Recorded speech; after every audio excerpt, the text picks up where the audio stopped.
పండ్లు కూరగాయలతో ఒక కథ చెప్పుకుందామా పిల్లలు? అనగనగనగనగా ఒక ఉసిరికాయంత ఊరుండేదట. ఆ ఉసిరికాయంత ఊరిలో గుమ్మడికాయంత గుడిసుండేదట. ఆ గుమ్మడికాయంత గుడిసెలో మునక్కాయంత ముసలవ్వ ఉండేదట. ఆ మునక్కాయంత ముసలవ్వకి పనసకాయంత పొలం ఉండేదట. ఆ పనసకాయంత పొలంలో వంకాయంత వజ్రం దొరికిందట.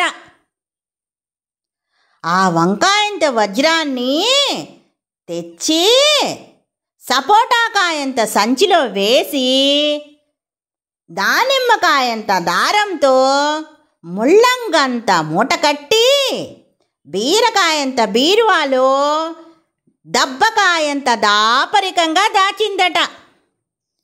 అదంతా దొండకాయంత దొంగ కిచ్చిలికాయంత కిటికీలో నుంచి చూశాడట. మునక్కాయంత ముసలవ్వ మళ్ళీ పనసకాయంత పొలానికి పోయిందట. అప్పుడు అనపకాయంత అదును అదే అనుకొని భావించి దొండకాయంత దొంగ మామిడికాయంత మెల్లగా గుమ్మడికాయంత గుడిసెలోకి వచ్చి రంభాఫలమంత రాయితో బీరకాయంత బీరువాని పగలగొట్టి వంకాయంత వజ్రపు మూటను దొంగిలించి పంపరకాయంత పరుగున పరిగెత్తి పారిపోయాడట.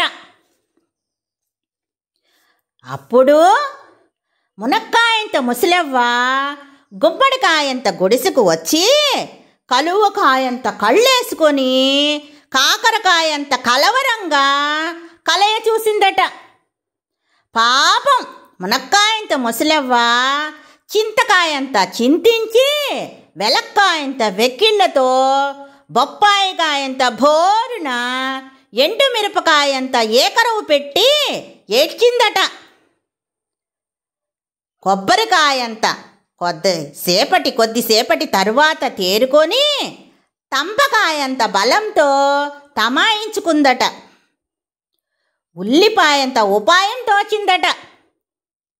వెంటనే అరటికాయంత ఆదరా బాదరాగా చిక్కుడుగాయంత చకచకా వెళ్ళి పొట్లకాయంత పోలీస్తో జరిగిందంతా జాజికాయంత జాగ్రత్తగా పుచ్చకాయంత పూసగుచ్చినట్టు విప్పకాయంత వివరంగా బాదంకాయంత బాధను చెప్పి బావురు మందట. అది విన్న పొట్లకాయంత పోలీసు వేరుశెనక్కాయంత వేగంగా జీడికాయంత జీబులో వచ్చి దొండకాయంత దొంగను పట్టుకొని టమేటాకాయంత టేకు లాఠీ కర్రతో కొట్టి బెండకాయంత వెంటు తీసి జామకాయంత జైల్లో పెట్టాడట. దానికి తాటికాయంత తాళం వేశాడట. కమలాకాయంత కథ బంగాళాదుంపంత భలేగా సొరకాయంత సరదాగా ఉంది కదూ పిప్పిలికాయంత పిల్లలు? కమలాకాయంత కథ కంచికి, మేడి పండంత మనం ఇప్పకాయంత ఇంటికి.